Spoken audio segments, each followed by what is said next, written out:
For decades, historians have described Victorian bachelors with the same boring ideas. Lonely, strange men living in dusty mansions, collecting stamps and complaining about the servants. We imagine them as walking examples of holding back their feelings, all stiff upper lips and starched collars, dying alone with their money going to distant cousins who couldn't even remember their names. The kind of men who would rather talk about train schedules than feelings, and whose idea of closeness was sharing an umbrella in really heavy rain. Turns out we might have been totally wrong. Tonight you are Charles Whitmore, and it's 1894 in Boston's Back Bay. You're 43 years old, dressed perfectly in a silk vest that costs more than most men make in a month, and you're about to do something that will make your family very angry for the next 3 generations.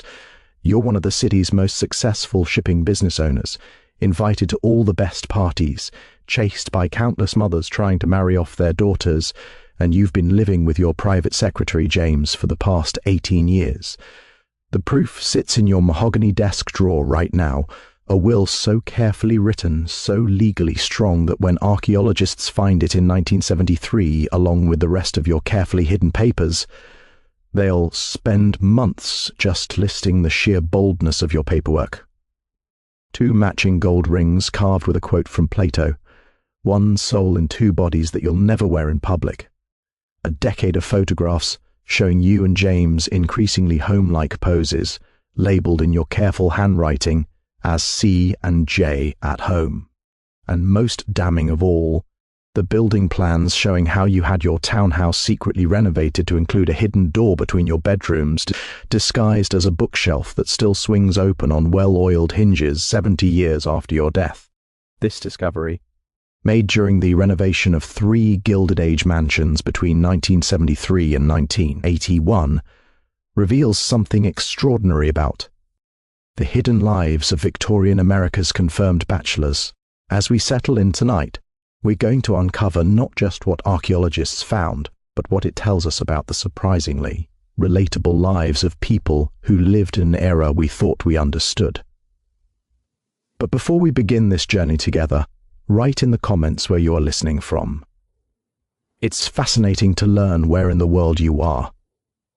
Also, please take a moment to like this video and subscribe. It helps more than you know. Now, dim the lights and prepare to discover why this story will change how you think about Victorian propriety. Chapter 1. The bookshelf that changed everything. The demolition crew thought they'd found a structural problem when the wall wouldn't come down properly in the spring of 1973. The old Whitmore mansion on Commonwealth Avenue had been scheduled for conversion into luxury apartments, and the workers were gutting the 3rd floor when their sledgehammers hit something unexpected. Behind what appeared to be a built-in bookshelf in the master bedroom, they found another room. Not just any room, a second master bedroom, perfectly preserved, as if someone had simply walked out one day in 1912 and never returned. You stand in that hidden bedroom now, in 1894, watching James arrange his collar studs on the dresser you bought him for his 35th birthday. The morning light filters through heavy curtains, the same burgundy damask as in your official bedroom next door. To the outside world, this is merely the room of your invaluable secretary, a man so dedicated to his employer that he lives on the property to be available at all hours. The Boston Society pages occasionally mention him, always with approval, Mr. Whitmore's efficient secretary, Mr. James Harrison, who manages his correspondence with admirable discretion. Admirable discretion indeed. What the Society pages don't mention is how James takes his coffee, 2 sugars, no cream, or how he steals your reading glasses because he's too proud to admit he needs his own. They don't mention the matching Persian rugs you selected together, arguing for 3 hours in the shop, while the clerk pretended not to notice you were clearly decorating a shared space. They certainly don't mention the oil painting hanging between your rooms, visible through the hidden door, a scene of 2 stags by a lake that James insisted was a bit much, but which he bought anyway because it made him laugh. The archaeologists who discovered this space found more than just furniture. In a hidden compartment behind that painting, they discovered what? Historian Dr. Margaret Thornfield would later call the most complete record of a Victorian same-sex partnership ever found in America. 43 letters tied with a ribbon that disintegrated at first touch. 2 identical gold pocket watches engraved with the same date, June 15, 1876, the day you met James at your club when he was interviewing for secretary positions. A leather journal in James's handwriting documenting 18 years of what he carefully called our domestic arrangement, including such scandalous details as whose turn it was to select the dinner menu and a running tally of who won their nightly chess games. You were ahead by 37 games, something James attributed to shameless cheating and psychological warfare. But the most remarkable discovery was the will. Your will, Charles, drafted and redrafted 6 times over 5 years, each version more legally airtight than the last. The final version, dated January 1912, just 3 months before your death from pneumonia, runs to 47 pages. It leaves everything, the house, the shipping company, your art collection, your library, even your mother's pearl cufflinks, to my dear friend and companion James Harrison, whose devoted friendship has been the greatest comfort of my life. The language was precise, legal, and absolutely revolutionary. You didn't just leave him money, you created a trust that would protect him from your family's inevitable challenges. You specified that the house should remain his forever, that your business partners must accept him as majority shareholder or face immediate dissolution of the company. And, in a particularly vindictive touch that makes modern readers cheer, you left your disapproving brother Harold exactly $1, which is $1 more than his opinion is worth. The family contested it, of course. The court records discovered in the Boston Municipal Archives show 3 years of legal battles. Your nephew Theodore called it an unnatural influence and suggested James had manipulated you in your final years. The judge, one Oliver Wendell Holmes Jr., dismissed this claim with barely concealed irritation, noting that a man who could draft such a comprehensive will while dying of pneumonia was clearly of sound mind. He also noted, with what seems like deliberate obtuseness, that devoted friendship between men of business is both natural and commendable. James kept everything exactly as you left it. When he died in 1938 at the age of 79, he was still living in your shared home. The neighbors remembered him as a quiet man who threw excellent dinner parties and maintained the garden with obsessive care. He never married, despite what the society pages called numerous opportunities. He's buried next to you in Mount Auburn Cemetery, where your matching headstones bear the same inscription, faithful unto death. Your families were horrified. The cemetery records show 3 attempts to have James relocated to a more appropriate section. All 3 failed. But here's what the archaeological team found that nobody expected: the wine cellar. Behind a false wall, 37 bottles of champagne, each one labelled with a date and an occasion. Jay's birthday, 1889. Survived Thanksgiving with C's family, 1891. 10 years, 1886. The last one, dated December 1911, simply reads, "Still here." When they opened one of the bottles in the lab, it had long since turned to vinegar. But the sentiment, as they say, aged perfectly. Chapter 2. The Newport Scandal That Wasn't. While you're carefully constructing your legal fortress in Boston, 300 miles south in Newport, Rhode Island, another confirmed bachelor is taking a slightly different approach. Meet William Ashford Vandermeer, railroad magnate, art collector, and the man who threw such legendary parties that even the Astors felt underdressed. In 1895, William is 51, obscenely wealthy, and has just hired a new valet, a 28-year-old Italian man named Antonio Rossi, who speaks barely any English but apparently irons shirts like Michelangelo painted ceilings. You know William, of course.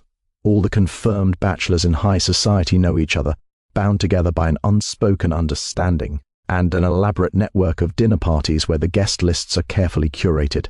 At William's gatherings, nobody asks why certain men arrive together and leave together. Nobody comments when the secretary sits a bit too close to his employer at dinner, and absolutely nobody mentions the fact that William's valet has his own suite of rooms that connects to the master bedroom through what the architectural plans label as a service corridor, but which contains a Turkish bath that definitely wasn't built for quick uniform changes.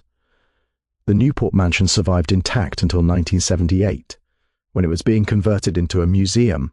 That's when workers discovered what the museum director would later describe as an unexpected archive of personal significance. Behind a false panel in William's study, they found a collection that would make the Whitmore discovery look restrained by comparison. 112 photographs ranging from formal portraits to startlingly intimate candids. William and Antonio on the yacht. William and Antonio in Venice. Apparently they took annual business trips to inspect Italian marble. William and Antonio at a costume party dressed as Romeo and Juliet, which, even by Victorian standards of male theatrical expression, was pushing it.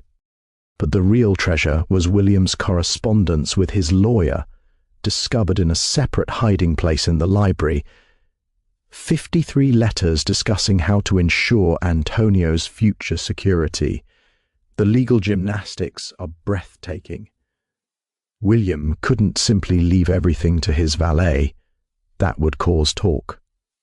Instead, he established a charitable foundation for the promotion of Italian arts in America with Antonio as its sole director and beneficiary. He created a position at his railroad company, special advisor on Mediterranean trade routes, that came with a salary that would make a senator weep with envy. He even legally adopted Antonio's nephew, who looked suspiciously like Antonio and nothing like his supposed father, to ensure there was a family connection that couldn't be challenged. The adoption papers, found in a safe that took 3 days to crack, tell their own story. Little Giuseppe Rossi, aged 7, arrived from Italy in 1898. The boy was supposedly Antonio's orphaned nephew, though the Italian birth records the archaeologists later tracked down show no such child in the Rossi family. What they do show is a Giuseppe Benedetti, born out of wedlock to a woman who received a surprising amount of money from an anonymous American benefactor to relocate to California. Young Giuseppe was raised as William's ward, educated at the finest schools, and eventually inherited the bulk of the estate as William's adopted son. The arrangement was so legally solid that even William's furious siblings couldn't touch it. You visit Newport in the summer of 1897, bringing James, who William insists must see his new boathouse. The 4 of you, William, Antonio, James, and yourself, spend an evening in William's study drinking brandy that costs more than most Americans make in a year. Antonio's English has improved remarkably in 2 years, though he still dramatically gestures when words fail him. James and Antonio bond over their shared experience of being the employees who somehow need evening wear for all these business dinners. William shows you his latest legal innovation, a contract establishing Antonio as his artistic advisor, complete with a lifetime pension and residence rights. The beautiful thing, William says, swirling his brandy, is that it's all completely legitimate. Every I dotted, every T crossed. They can hate it all they want, but they can't stop it. The archaeological team found evidence of just how much the families did hate it. In the attic, they discovered a trunk full of letters between William's siblings planning interventions, discussing having him declared incompetent, even considering hiring someone to investigate Antonio's background. One particularly venomous letter from William's sister, Margaret, suggests that Antonio must be blackmailing William, because no rational man would behave this way otherwise. William apparently got hold of this letter because it was found with his handwritten note across the bottom, "Rationality is overrated." W. The museum's restoration revealed something else, the hidden details in the mansion's decoration. What looked like standard Victorian excess actually contained dozens of private jokes and references. The ceiling mural in the ballroom, supposedly depicting Greek gods, features Apollo and Hyacinthus in a suspiciously prominent position. The library's stained glass windows illustrate the story of David and Jonathan. The garden statuary is a greatest hits of classical same-sex couples, Hadrian and Antinous, Achilles and Patroclus, even Alexander and Hephaestion. William basically turned his entire mansion into a 60-room love letter hidden in plain sight. When William died in 1915, Antonio was at his bedside. The death certificate, signed by Dr. Franklin Pierce, lists Antonio as closest friend and companion. The funeral was a Newport sensation. Antonio, wearing mourning dress that would have been appropriate for a widow, stood at the graveside as chief mourner. William's family stood on the opposite side, radiating disapproval so intense that the Newport Mercury noted a certain coolness among the bereaved. Antonio lived another 23 years, maintaining the mansion exactly as William left it. He established the Vandermeer Foundation for the Arts, which became one of the most significant patrons of immigrant artists in America. He never returned to Italy, even for a visit. When asked why, he reportedly said, "Everything I love is here." He's buried in the Vandermeer family plot, his headstone reading Antonio Rossi Vandermeer, devoted friend 1867 to 1938. William's family tried to have the headstone removed. The cemetery, citing the adoption papers and William's will, told them to pound sand. Chapter 3. The Secret Language of Confirmed Bachelors. Back in your Boston townhouse. The year is now 1901, and you're teaching James the code. Every confirmed bachelor in society knows it, passed down through whispered conversations at gentlemen's clubs and carefully worded letters of introduction. When you say a man is artistic, you mean something very specific. When you describe someone as a confirmed bachelor, quite confirmed indeed, you're not talking about his marriage prospects. When you mention that someone keeps a very efficient household with his secretary, you're definitely not commenting on their filing system.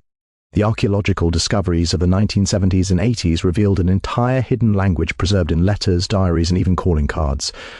Dr. Robert Livingston, the historian who spent 5 years cataloguing these finds, described it as a complete shadow vocabulary existing parallel to proper Victorian English. The word temperamental meant what we might now call flamboyant. Sensitive meant artistic in ways that had nothing to do with paint. Musical was perhaps the most loaded term of all, as in young Frederick has returned from Paris. Quite musical, I'm afraid. You keep a special address book hidden in the false bottom of your desk drawer. The archaeologists found dozens like it across the various estates. It contains the names and addresses of safe houses, homes where men like you could visit without questions. There's a whole network stretching from Boston to Philadelphia, New York to San Francisco. Each entry includes coded notations. A small star means the host is one of us. A circle means sympathetic but not personally involved. A cross means widow doesn't ask questions and needs the rental income. Mrs. Adelaide Felton of Beacon Hill has 3 stars next to her name. Her boarding house, officially for gentlemen of refined tastes, is legendary among your circle. She serves tea every Tuesday and the guest list. Reads like a who's who of Boston's most confirmed bachelors. Her rules are simple: no questions, no gossip, and absolutely no wives or fiancés allowed to visit. When archaeologists excavated her basement in 1982, they found a hidden room containing over 300 photographs of male couples, carefully labelled with dates and initials. Mrs. Felton, it seems, was the unofficial archivist of Boston's bachelor community. The photographs are remarkable not for what they show, but for how ordinary they make it all seem. 2 men sharing breakfast, reading newspapers.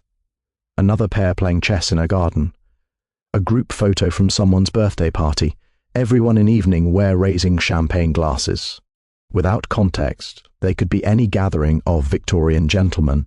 With context, they're evidence of an entire parallel society existing within the rigid structures of the Gilded Age.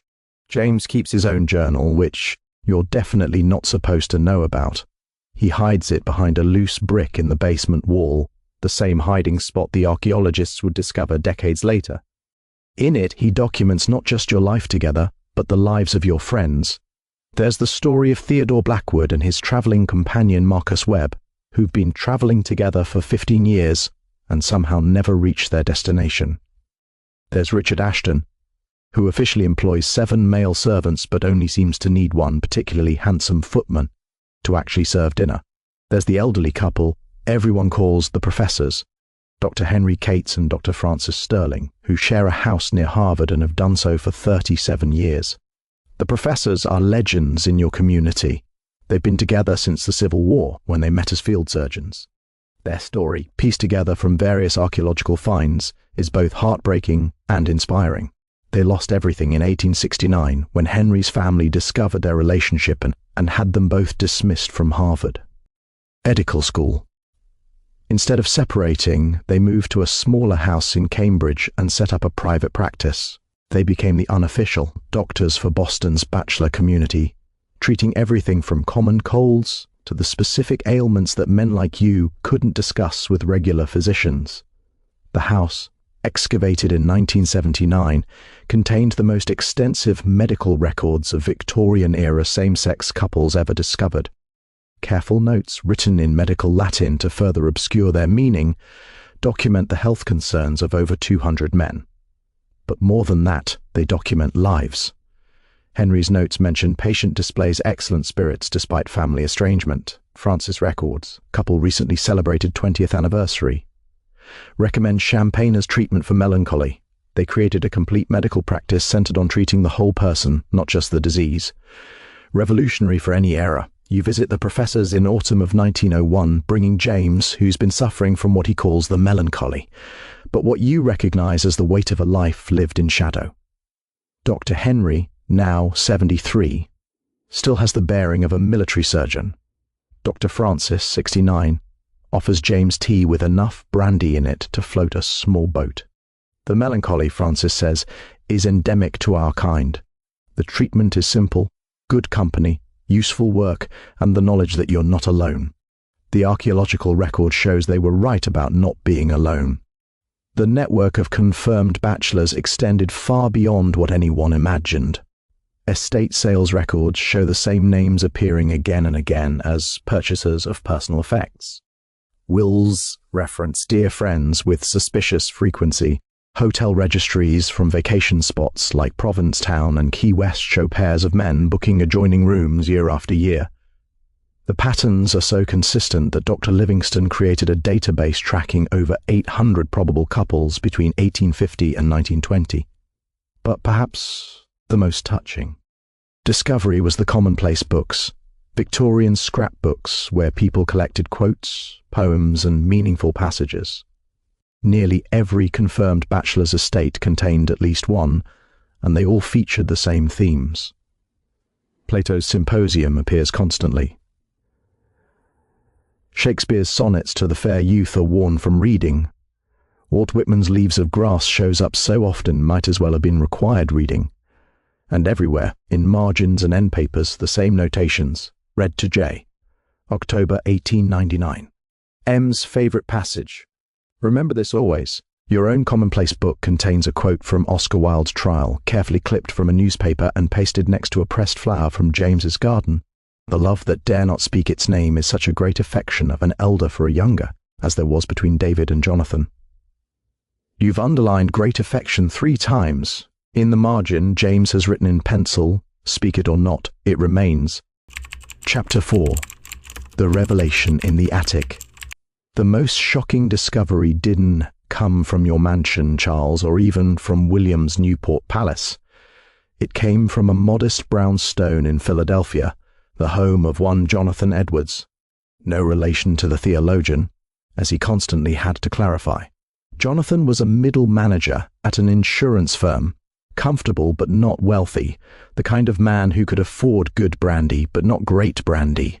He lived with his cousin Martin for 27 years, and when archaeologists opened their attic in 1981, they found something nobody expected: the records. Not just personal records, the records, capital T, capital R. 4 steamer trunks containing what appear to be the complete membership rolls, meeting minutes, and correspondence of something called the Evergreen Club, the secret society of America's confirmed bachelors. You joined the Evergreen Club in 1882, sponsored by William and seconded by the professors. The initiation ceremony, held in the back room of a Boston restaurant, was deliberately absurd. Robes made from bedroom curtains, vows written in terrible Latin, and a sacred text that was actually a furniture catalogue from 1867. The absurdity was the point. If anyone discovered it, it would look like a silly gentleman's club, not a support network for men navigating impossible lives. But beneath the humour was deadly serious purpose. The club maintained an emergency fund for members who lost their positions after being discovered. They kept lists of sympathetic lawyers, doctors, and employers. They operated an underground railroad of sorts, helping men relocate when staying became impossible. The Philadelphia records show they helped over 300 men between 1875 and 1920, providing everything from legal advice to job references to simple companionship in times of crisis. The membership list reads like a Victorian social register: senators, judges, captains of industry, artists, writers, and yes, more than a few actual members of the clergy. The archaeologists cross-referenced the names with historical records and found something remarkable. These men were significantly more likely to support progressive causes, like women's suffrage, labor rights, and racial equality. Dr. Livingston theorized that men who understood oppression in one form recognized it in others. The club's correspondence files contain thousands of letters, many in code, others in foreign languages, some in an invented script that took cryptographers 3 months to crack. They tell stories of love, loss, and remarkable resilience. There's a letter from a senator to his companion of 30 years, written the night before voting on a bill that would have criminalized their relationship. I vote tomorrow against my own heart to protect our secret. History will judge me harshly. I pray you will not. There's a series of letters between two men separated by family intervention, secretly corresponding through the club for 15 years. They finally reunited in their 60 seconds, with one writing, "We are old now, and perhaps that is our freedom," who suspects two old men of passion. They spent their final years together in a cottage in Maine, registered as the Edwards brothers though. They shared no blood but all their hearts. The club also maintained what they called the Archive, a collection of historical examples of same-sex love throughout history, books on Greek philosophy, Roman emperors, Renaissance artists, photographs from other countries where such relationships were more accepted, medical texts arguing that homosexuality was natural, not pathological, legal briefs from cases where men like them had won the right to their property and partnerships. It was a carefully curated argument for their own humanity, assembled piece by piece over decades. You contributed to the archive yourself, sending books from your travels and commissioning translations of foreign texts. James wrote several anonymous essays on the legal rights of unmarried. Partners, published in progressive journals under pseudonyms. The archaeologists found drafts in his handwriting, covered in your editorial notes. You were particularly proud of his essay on inheritance law, which was cited in 3 successful court cases protecting the rights of bachelor companions. But the most extraordinary find in Jonathan Edwards's attic was the list, started in 1876 and updated annually until 1923. It recorded every known couple in the network, names, addresses, years together, professions, and a column simply marked status. The statuses tell their own stories: together, public, very rare; together, discreet, the majority; separated, family; separated, legal; deceased, together, meaning they died as a couple; and the heartbreaking deceased, apart. Your names appear on line 847, C. Whitmore and J. Harrison, Boston, together since 1876. Shipping secretary, together, discreet. Someone updated it after your death. Deceased together 1,912 1,938ths. Buried adjacent, Mount Auburn. The list contains 1,847 couples over 47 years. That's nearly 4,000 men who found each other despite everything Victorian society did to prevent it. Some relationships lasted months, others decades. The longest recorded was 53 years, 2 farmers in Vermont who everyone assumed were brothers. The shortest was 3 weeks, ended with the notation discovered, fled to Europe. The European connection appears frequently. The club maintained relationships with similar organizations in London, Paris, and Berlin. They operated a sort of underground travel agency, providing letters of introduction and safe addresses for members traveling abroad. Many never came back. The records show at least 200 men who chose permanent exile over a life of secrecy. Their letters back are wistful but not regretful. I miss Boston's winters, but here I can walk with F's arm in mine. Jonathan Edwards himself left perhaps the most complete record of daily life. His diaries, 37 volumes, covering 27 years, document everything from breakfast menus to political discussions. He writes about the exhaustion of constant performance, the relief of coming home to Martin, the small rebellions of domestic life. One entry from 1903 reads, "M insists on calling me dear in front of the grocer. I've given up correcting him. If Mrs. Murphy hasn't figured us out after 15 years, she's either blind or kind." The diaries also reveal the humor that sustained them.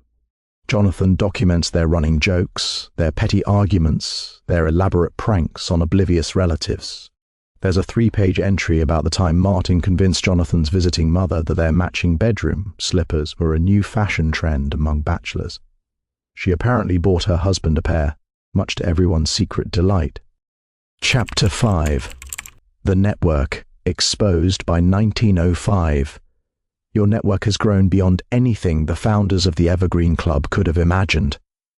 What started as a few dozen men in Boston has become a continental web of connections reaching from Montreal to Mexico City, from San Francisco to Savannah.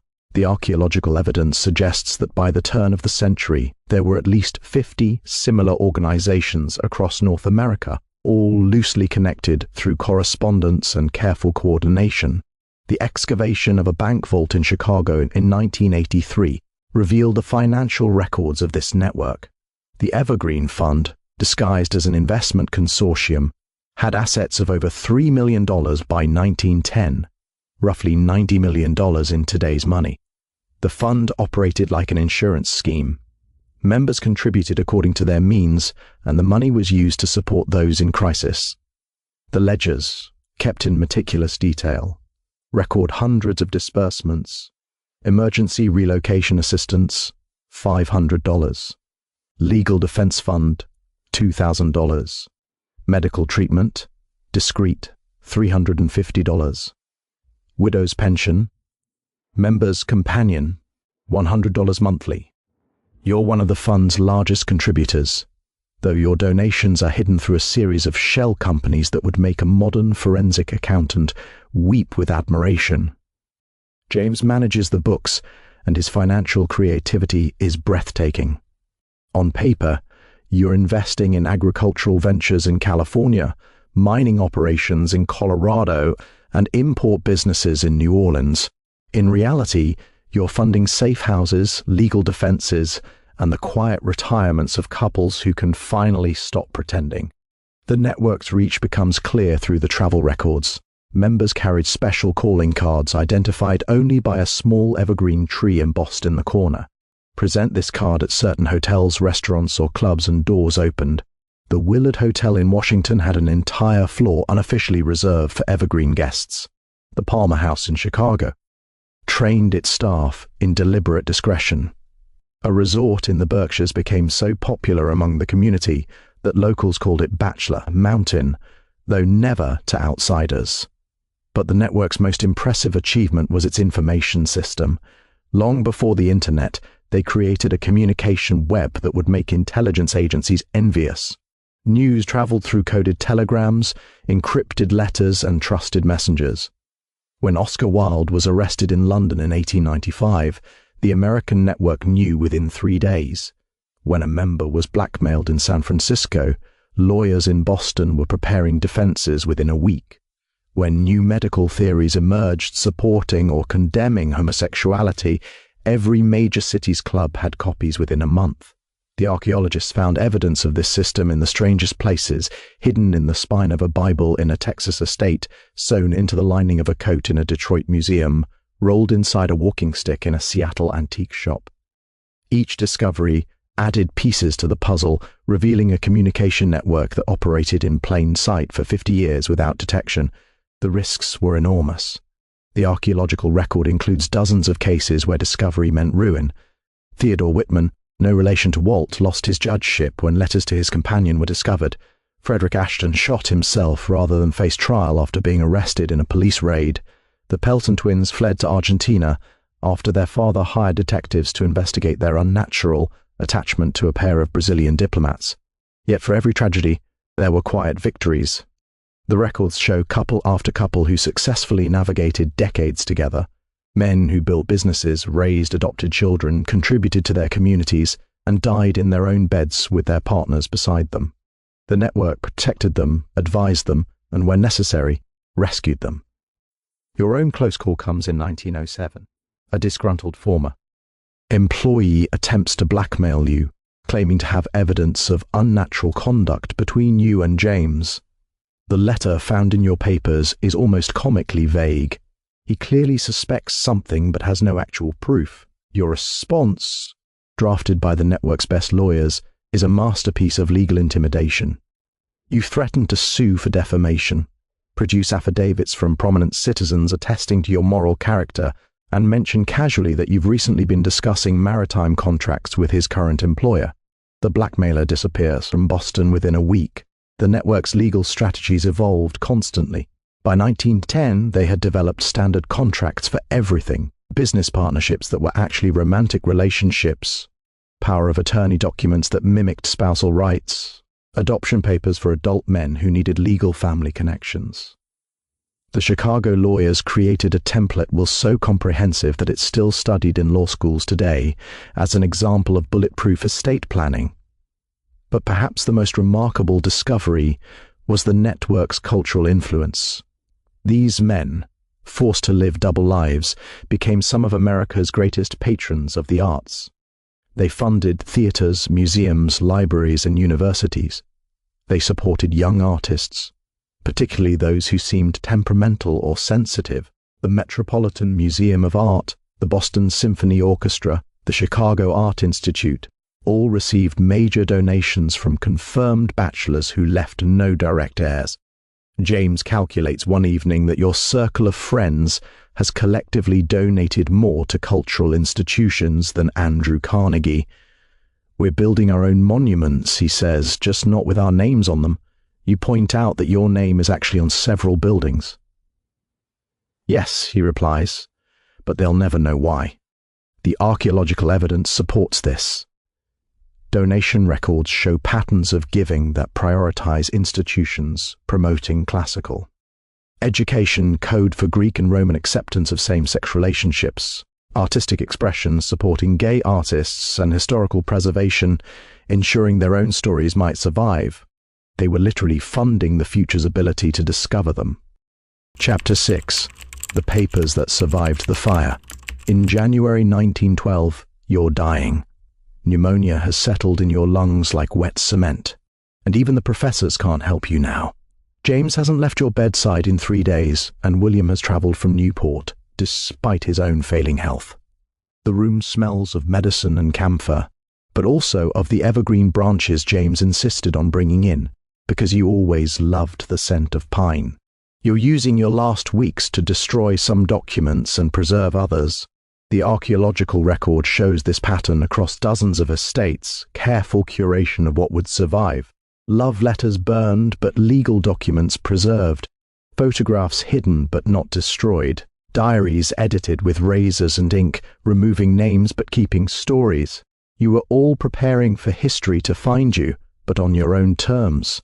The Boston Fire of 1912, a small one confined to 3 buildings including your office, was long considered suspicious by historians. The archaeological evidence now suggests it was deliberately set by James on your instructions, destroying business records that might have revealed too much about the network's financial operations. But in your home safe, protected by steel and stone, you kept the documents that mattered. your will, the photographs, and a letter to be opened 50 years after James's death. That letter, discovered when the safe was finally opened in 1988, exactly 50 years after James died, is your real testament. In it you write, "To whoever finds this, and I trust someone will, for James is too sentimental to destroy it, know that we lived not in shadow, though shadow was forced upon us, not in shame, though shame was expected of us. We lived in love, in partnership, in defiance of a world that would deny our existence. We built businesses and homes and gardens. We raised James's nephew as our own after his parents died, though we could never call ourselves his fathers. We attended the theatre and the opera, travelled to Europe 7 times, and argued about wallpaper with the passion of any married couple. We were ordinary in all the ways that matter, and extraordinary only in our insistence on being together despite the law's prohibition and society's condemnation." The letter continues for 12 pages, documenting not just your life but the lives of your friends. You name names, knowing that 50 years after James's death, most would be beyond harm. You describe the Evergreen Club, the network, the secret signs and symbols. You explain the hidden doors and false bottom drawers. You provide a roadmap for future archaeologists, practically begging to be discovered and understood. James adds his own postscript. C died at 2:47 a.m. on February 15, 1912. His last words were, "Check the wine cellar." Even dying, he had to be dramatic. "I shall miss him every day until I join him." To those who find this, know that I regret nothing except the necessity of secrecy. We deserve to walk in daylight, all of us. James lived another 26 years, maintaining your home as a shrine and a safe house. The guest books discovered in the attic show a constant stream of visitors, young men seeking advice, old couples celebrating anniversaries, widowers finding comfort in shared memories. He became the unofficial patriarch of Boston's bachelor community, the keeper of stories and secrets. His own final years are documented in letters to William's adopted son, Giuseppe, who had taken over much of the Newport estate. Giuseppe, now calling himself Joseph Vandermeer, was one of the few second-generation members of the network who lived openly with his partner, a French artist named Marcel. Their correspondence, found in the Newport mansion, provides an intimate look at the transition between generations. Uncle James, Joseph writes in 1935, insists that we young people don't understand the importance of discretion. I told him that perhaps it's time for less discretion and more honesty. He laughed and said Charles would have liked me. I consider it the highest compliment. James died in his sleep on March 3, 1938. The funeral was attended by over 200 people, far more than a bachelor's secretary might expect. The Boston Globe, in an unusually perceptive obituary, noted that Mr. Harrison was predeceased by his longtime employer and companion, Charles Whitmore, with whom he shared a home for 36 years. The word companion carried more weight than the newspaper likely intended. The archaeological excavations of the 1970s and 80s revealed over 300 similar stories across America. Each estate told variations on the same theme: men who loved each other, protected each other, and built lives together despite enormous obstacles. The material culture they left behind, the matching rings, the paired photographs, the legal documents, the love letters, proves that love existed even when it couldn't speak its name. Dr. Margaret Thornfield, who led many of the excavations, wrote in her final report, "These men created a complete parallel society with its own rules, its own support systems, and its own culture. They proved that love finds a way, even in the most repressive circumstances. Their story is not one of tragedy, but of triumph. The triumph of human connection over societal prohibition." The last major discovery came in 1991, when workers renovating a building in Philadelphia found a time capsule deliberately placed in a cornerstone. Inside were photographs from an Evergreen Club gathering in 1920 showing over 100 men at what appears to be a wedding ceremony. 2 elderly men stand at the center holding hands, surrounded by others holding candles. A banner reads 45 years. On the back, someone has written, "For the future, when such things need no hiding." That future, imperfect as it remains, has arrived in many ways. The same-sex couples who can now legally marry owe a debt to these Victorian pioneers who proved that love could survive even without legal recognition. The archaeological record they left behind, deliberately preserved despite the risks, tells us that our history is far richer and more diverse than traditional narrative suggested. Your story, Charles and James, is just one among thousands, but it's documented so thoroughly, preserved so carefully, that it speaks for all the others. Every receipt for matching furniture, every photograph of two men standing just a bit too close, every will leaving everything to a dear friend. They all tell the same story. You loved, you lived, you refused to be erased.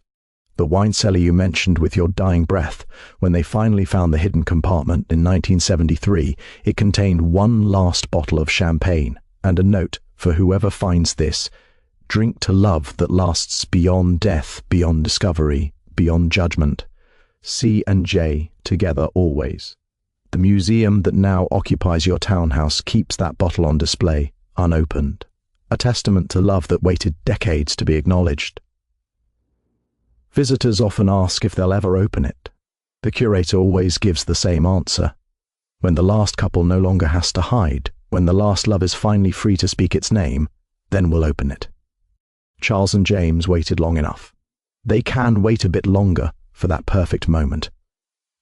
As our journey through the hidden archives of America's confirmed bachelors concludes tonight, we're reminded that the past is far from dusty and dull. It's a vibrant, often surprising and always intriguing tapestry woven with human ingenuity, resilience, and the occasional ancient mystery that still makes us wonder. Stay curious about the incredible tales still waiting to be discovered beneath our feet. Sweet dreams, fellow explorers. Don't forget to subscribe, and may your rest be filled with wonder at the remarkable tapestry of human history. But for now, stay tuned as we have a bonus story coming right up, especially for you from our guest narrator. Bonus story: Cleopatra. Cleopatra wasn't a seductress. She was a CEO with an army. Let's talk about Cleopatra. Go on, picture her. I'll wait. You're probably imagining a sultry temptress draped in silk, batting her eyelashes at powerful Roman men until they trip over their sandals and hand her a kingdom. For centuries, that's been the story. Cleopatra, the ultimate femme fatale, whose primary political tools were a low-cut toga and a suggestive whisper. It's a fantastic story for a Hollywood epic, full of passion and betrayal, and a tragic ending involving a snake. It's also, to put it mildly, complete and utter nonsense, cooked up by the very men who wanted to destroy her. It's Roman propaganda that got a little too big for its boots and accidentally became history. The idea that one of the most brilliant political minds of the ancient world built her entire foreign policy around being devastatingly attractive is, frankly, an insult to both her and your intelligence. It's like saying Steve Jobs built Apple just by having a really charming smile, or that Winston Churchill won a war by telling very good jokes. It conveniently ignores the terrifying intellect, the ruthless ambition, and the sheer political genius required to hold a crumbling kingdom together, while the Roman Republic was busy tearing itself and the world apart. The story you've been told is a lie. Tonight, you are not that caricature. Tonight, you are the real Cleopatra. It's the middle of the 1st century BC, and you are Cleopatra VII Philopator, the last active ruler of the Ptolemaic kingdom of Egypt. You are a scholar who speaks 9 languages, a commander, a strategist, and the CEO of the wealthiest nation in the Mediterranean.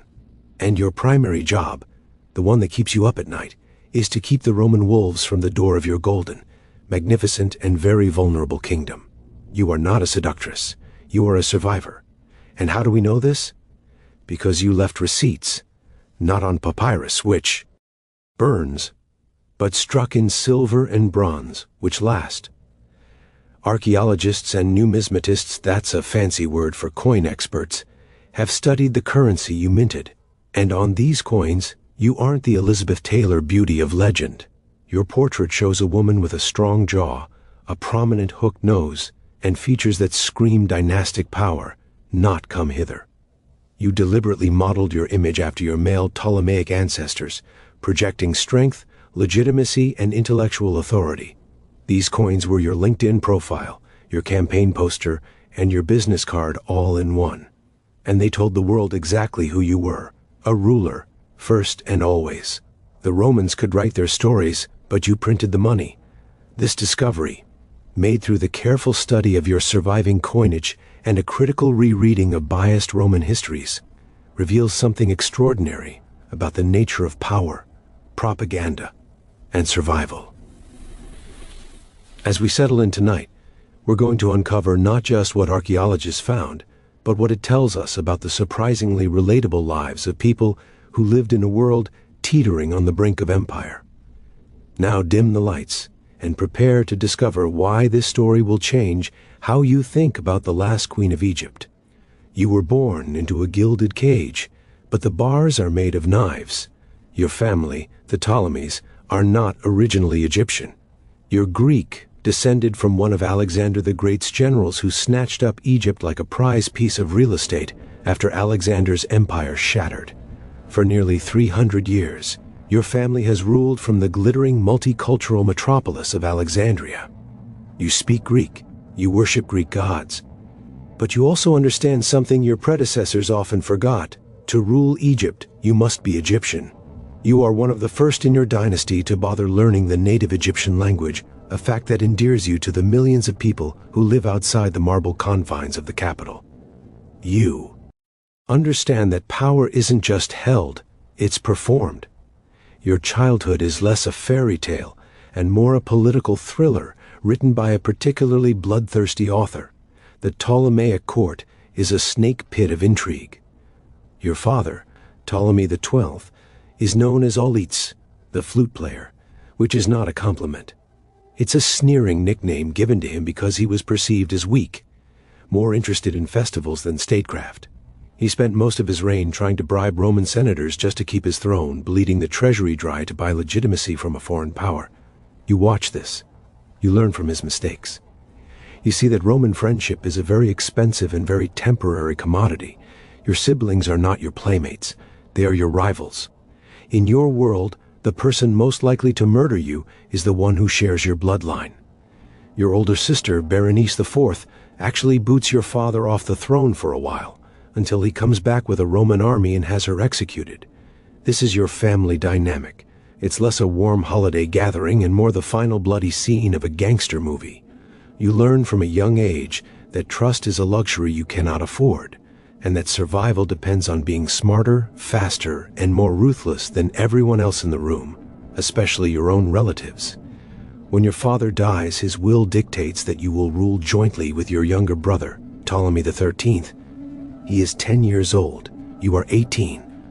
Oh, and you also have to marry him. This isn't about romance. It's about consolidating power within the dynasty. It's an ancient and frankly rather awkward royal tradition. You are now co-ruler and wife to a child who's being manipulated by a cabal of his own courtiers, a ruthless eunuch named Pothinus, a general named Achilles, and his tutor Theodotus. They see you not as their queen, but as an obstacle. You are too smart, too independent, too popular with the Egyptian people. They want a puppet king, and you are no one's puppet. You try to rule. You put your face on the coins, alone, dropping your brother's name. You make decrees in your own right. You are the senior ruler, the one with the mind for governance. But the court conspires against you. They whisper in your little brother husband's ear, turning him against you. They use his name to issue their own orders. The political situation in Alexandria becomes untenable. Tensions escalate until finally they make their move. They drive you out of your own capital, forcing you into exile in Syria. You are a queen without a kingdom, a ruler with no one to rule. But you are not defeated. You are a Ptolemy. You are the descendant of conquerors. You do not simply accept your fate. In exile, you don't weep. You recruit. You use your remaining wealth and your family connections to raise a mercenary army. You are preparing to march back to Egypt and take back your throne by force. As you gather your soldiers on the eastern border of Egypt, preparing for a civil war against your own brother, fate, in the form of a Roman ship, intervenes. The world is about to turn upside down. The Roman civil war between Julius Caesar and Pompey the Great. A conflict that has convulsed the Mediterranean for years is about to spill onto your shores. Pompey, defeated at the Battle of Pharsalus, flees to Egypt seeking refuge. He expects a warm welcome. After all, he was a patron of your father. Instead, your brother's advisors see an opportunity to curry favor with the victorious Caesar. They make a catastrophic miscalculation. They have Pompey murdered, decapitated the moment he steps ashore. They present his head to Caesar as a gift. You hear of this from your camp. You know Caesar is coming to Alexandria, and you know your brother's gift will not be well received. Caesar is a Roman, and Pompey, for all their rivalry, was a Roman consul and his former son-in-law. To have him butchered by a foreign court is an unforgivable insult to Roman dignity. Caesar is not coming to thank your brother. He is coming to settle scores, and, more importantly, to settle Egypt's massive debts to Rome. The man who now controls the known world is sailing into your harbor, and your rivals are currently in charge of the welcome party. You are on the outside looking in, with your army stalled at the border. You need to get to Caesar. You need to get to him before your brother's cronies can spin their version of the story. But the city is locked down. The harbor is controlled by your brother's forces. A direct approach is impossible. This is the moment. This is where a lesser person would give up. You are not a lesser person. You understand that politics is theater. You know that first impressions are everything, especially when dealing with a man who has an ego the size of the republic he's conquering. You cannot simply send a message. You cannot arrive as a refugee begging for help. You have to arrive as a queen. You have to bypass an enemy army, an entire hostile court, and present yourself directly to the most powerful man on earth. What you need is not a plan of attack. You need a piece of performance art so audacious, so unforgettable, that it will instantly seize the narrative and place you at the center of it. You need a way to get into that palace, and you have an idea. It involves one of your loyal servants, a man named Apollodorus the Sicilian, and a rather large piece of betting. It's a gamble of monumental proportions. If you're caught, you'll be executed without a second thought. Your enemies would parade your death as a victory, a final consolidation of their power. But if it works, you get a private audience with the one man who can restore you to your throne. You are a queen, a general, a goddess in waiting, and you are about to have yourself smuggled into your own palace like contraband. This is not seduction. This is an infiltration, a high-stakes special ops mission, where the only weapon you have is your own nerve.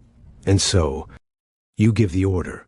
You lie down, and the world holds its breath as you're rolled up into history. I'll continue with the remaining sections of the script in simple, clear English for a 5th grade reading level. The rug, or perhaps it was a linen sack, the accounts differ, is rough against your skin. It smells of dust and wool and the salty air of the harbor. You are in complete darkness. Every jolt of the journey is a fresh wave of anxiety. You can hear the muffled shouts of your brother's guards, the lapping of water against the side of a small boat, the scrape of Apollodorus's sandals on stone. This is the most undignified position you have ever been in. You, the descendant of Alexander, the rightful queen of Egypt, being carried over a man's shoulder like a sack of grain. But you know that dignity is a luxury for those already in power. For those trying to reclaim it, there is only the objective. You feel the change in atmosphere before you see it. The air becomes warmer, scented with the expensive oils and incense of the royal palace. The sounds are more refined. The murmur of Roman officers, the clink of armor, the distant strains of a lyre. Apollodorus's footsteps are firm, confident. He's a good actor. He announces himself as a merchant, bearing a gift for Caesar. You hold your breath, praying no one decides to inspect the merchandise too closely. The moments stretch into an eternity. Then you feel yourself being lowered to the floor. The ropes are untied. The fabric is pulled away. You uncoil and rise in a single fluid motion. The lamplight catches the gold in your robes. Your eyes, accustomed to the darkness, quickly adjust. And there he is, Gaius Julius Caesar. He is not young, he's in his early 52nds.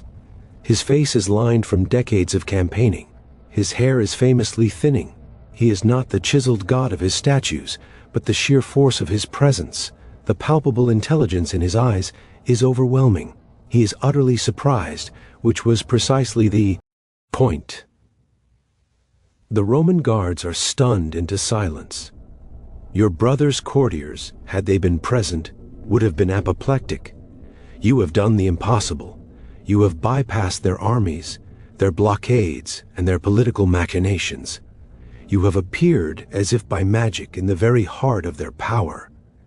Caesar, a man who appreciates audacity and grand gestures, is captivated. Not by your beauty, the Roman propagandists will add that part later. He is captivated by your courage, your ingenuity, your sheer unmitigated gall.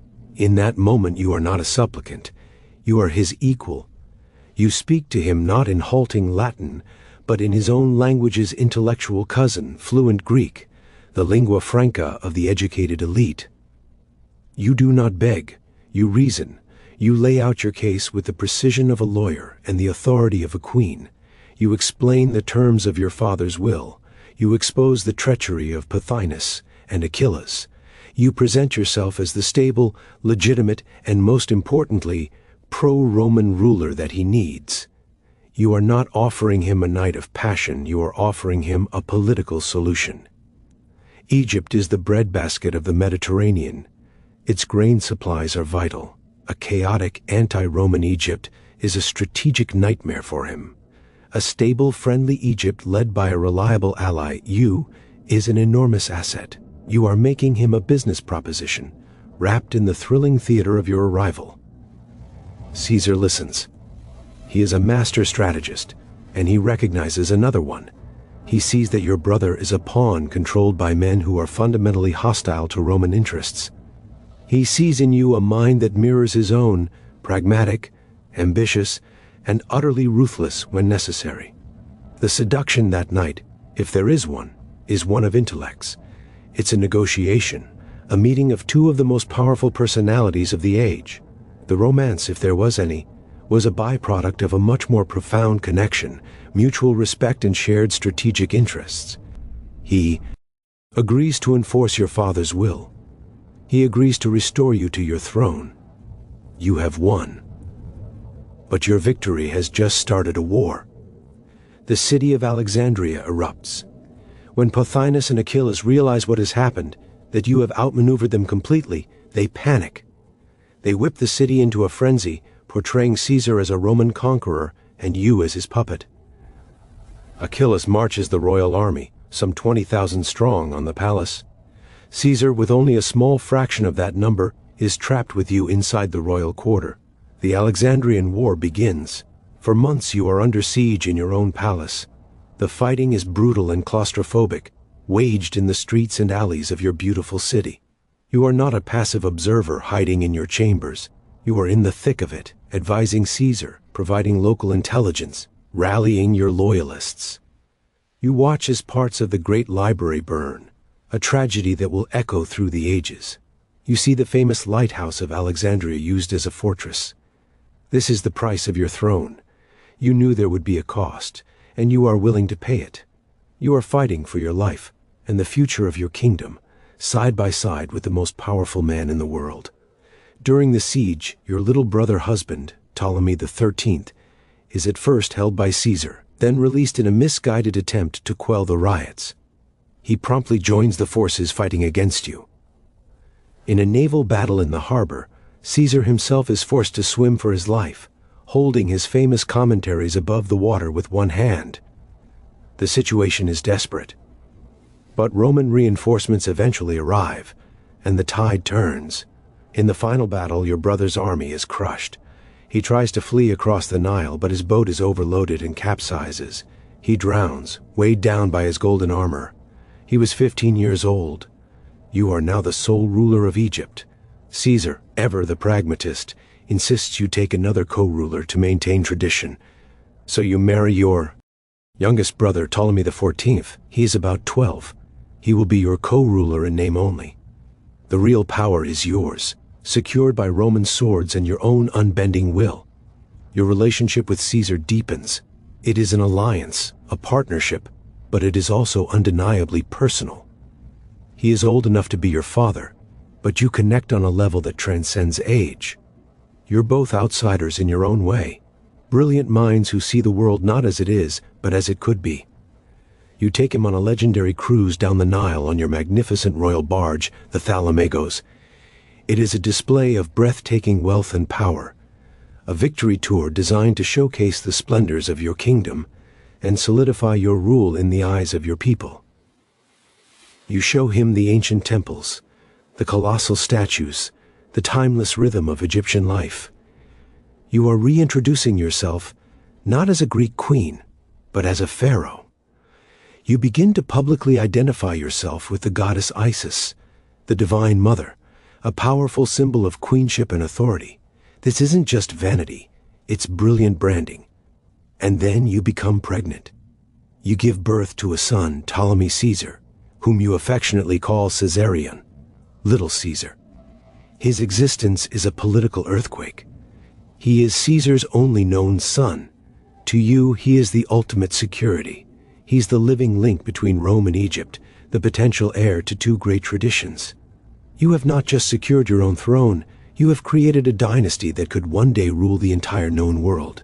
You then do something unprecedented. You go to Rome. Caesar celebrates his triumphs, a series of lavish parades to mark his victories.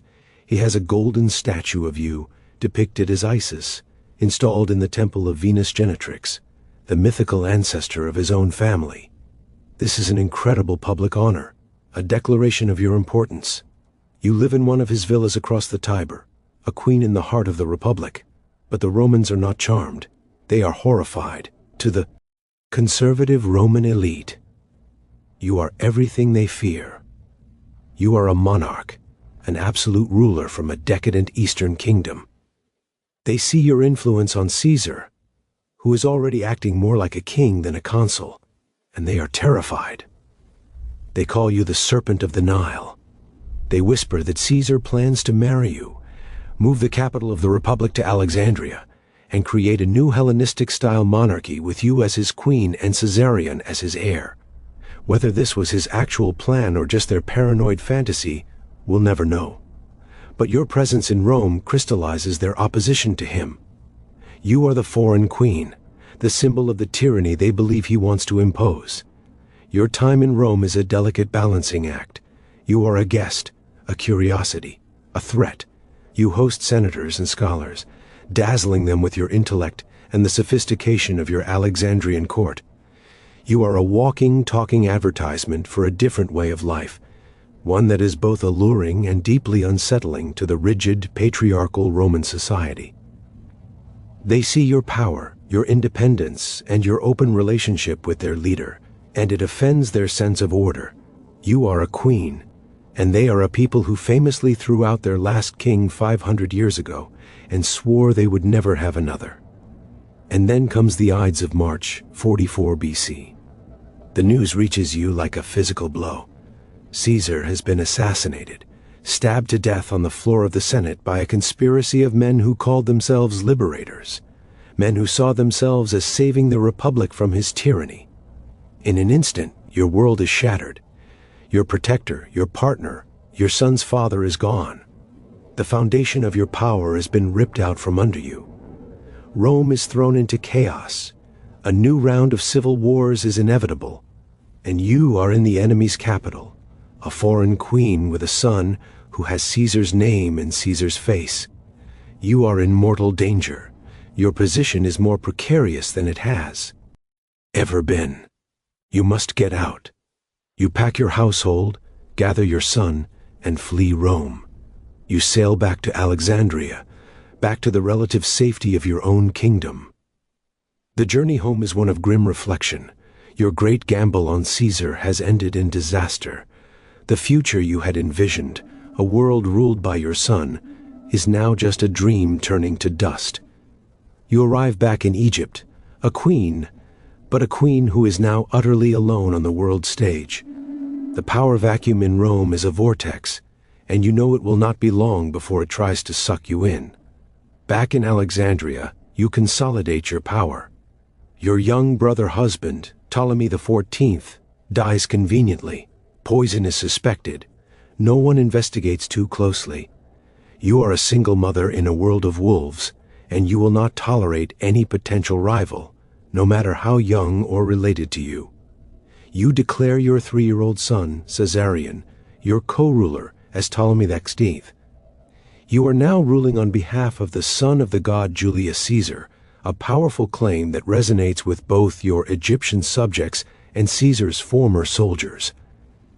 You play a careful game of neutrality as a new Roman civil war rages between Caesar's assassins, led by Brutus and Cassius, and his avengers, led by his loyal general Mark Antony and his official heir, his great-nephew Octavian. You bide your time hoarding your kingdom's wealth, rebuilding your fleet, and waiting to see which side will emerge victorious. You know you will have to choose a side eventually. To remain neutral is to become a prize for the victor. After Antony and Octavian crushed the assassins at the Battle of Philippi, the Roman world is carved up between them. The East, with its vast wealth and ancient kingdoms, falls to Mark Antony, and sooner or later, you know he will come calling. He needs your money. He needs your grain. He needs your ships to fund his planned invasion of Parthia, Rome's great rival in the East. The summons arrives. You are to meet him in Tarsus, in modern-day Turkey, to answer charges that you aided Caesar's assassins. The charge is flimsy, a pretext. This is not a trial, it's a shakedown. Antony, a man known for his love of wine, women, and theatricality, wants to intimidate you, to remind you who is now in charge. He expects you to come to him as a client queen, humbled and obedient. You have other plans. You learned from your encounter with Caesar that first impressions are paramount. You are not going to repeat the trick with the rug.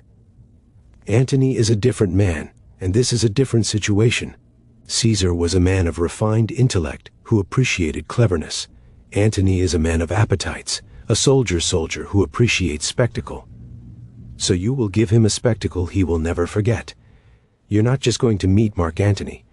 You're going to produce and star in a one-act play so magnificent, so utterly overwhelming, that it will immediately shift the balance of power between you. You delay your journey, letting anticipation build. Antony waits in Tarsus, growing more impatient by the day. Finally, you arrive. But you don't just sail into the harbor. You sail up the river Cydnus in your ceremonial barge, a floating palace that defies description. The historian Plutarch, writing over a century later but using eyewitness accounts, describes the scene. The barge has a gilded stern, purple sails, and silver oars that beat time to the music of flutes and pipes and harps. You yourself are reclining under a gold-spangled canopy, dressed in the robes of the goddess Venus, or Aphrodite in the Greek tradition. Your attendants are dressed as sea nymphs and graces. Perfumed incense burns on the deck, its scent drifting over the banks of the river, announcing your arrival to the massive crowds that have gathered to witness this marvel. It is a masterpiece of political theater. You are not just Cleopatra, Queen of Egypt. You have literally manifested as the goddess of love, arriving to feast with Bacchus, one of Antony's favorite gods to identify with. You have taken the narrative he intended, a powerful Roman general summoning a client queen, and flipped it on its head. This is now a goddess summoning a god. Antony sits waiting in the marketplace of Tarsus, but the entire city empties out to go and see the spectacle on the river. He is left sitting alone, humiliated. He is forced to accept your invitation to a banquet on your ship, not the other way around. You have won the first round without saying a word. The banquets you host over the next few nights become legendary. The opulence is staggering. You are systematically demonstrating the immense wealth of Egypt, showing Antony that you are not some petty monarch he can bully, but the ruler of an ancient and fabulously rich kingdom. You are reminding him that you are an asset he needs, not an enemy he can afford to make. It's a negotiation conducted with food, wine, and spectacle. And just as with Caesar, your intellect is your sharpest tool. You charm him with your wit, your knowledge, and your ability to converse with him on any subject. He is a powerful general, but he is not a subtle man. He is captivated by your sophistication and your power. They fall in love, or at least they form an alliance that is cemented by genuine affection and passion. To the Roman propagandists, this is just a repeat of the Caesar story, the foreign witch bewitching another great Roman leader with her exotic charms. But you see it for what it is, the most important partnership of your life. Antony is not just a lover. He is the key to your ambitions. He shares your vision. Unlike the Rome-centric Caesar, Antony is a man of the East. He understands and appreciates the Hellenistic world you come from. Together you dream of a new kind of empire, a Roman-Egyptian dynasty based in Alexandria that would rival, and perhaps even eclipse, Rome itself. He spends the winter of 41 to 40 BC with you in Alexandria. It is a season of legendary extravagance. You form a society called the Inimitable Livers, dedicated to feasting, drinking, and elaborate entertainments. You wander the city streets at night in disguise, playing pranks on the citizens. It sounds frivolous, but it's also a way of binding him to you and to your city, of making him see Alexandria as his home. You have 2 children together, the twins Alexander Helios and Cleopatra Selene. Your family is now a dynasty, a fusion of Roman power and Ptolemaic legitimacy. But the real world intrudes. Antony is forced to return to Rome to patch up his increasingly fraught relationship with his co-ruler, the cold, calculating Octavian. To seal their truce, Antony marries Octavian's sister, Octavia. You hear this news in Alexandria. It must feel like a betrayal, but you are a pragmatist. You understand the political necessity of the marriage. You wait. You rule your kingdom. You raise your children, and you bide your time. For 3 years, you do not see him. When he finally returns to the east, he returns to you, for good. He sends the virtuous and loyal Octavia back to Rome, a public insult that Octavian will never forgive. From this moment on, your fate and Antony's are inextricably linked. The final confrontation with Octavian is no longer a matter of if, but when. Together, you and Antony begin to build your Eastern Empire. He reconquers territories that once belonged to the Ptolemies and gives them to you and your children as gifts. In a grand public ceremony in Alexandria, known as the Donations of Alexandria, he presents you as the Queen of Kings and Caesarion as the King of Kings. He declares Caesarion to be Caesar's true and legitimate son, a direct challenge to Octavian, who built his entire career on being Caesar's adopted heir. He parcels out kingdoms to your children with him. Alexander Helios is named ruler of Armenia and Parthia, which hadn't even been conquered yet, and Cleopatra Selene is given Crete and Cyrene. It's an act of breathtaking arrogance and a public declaration of your joint imperial ambitions. In Rome, Octavian is handed the greatest propaganda gift he could ever have wished for.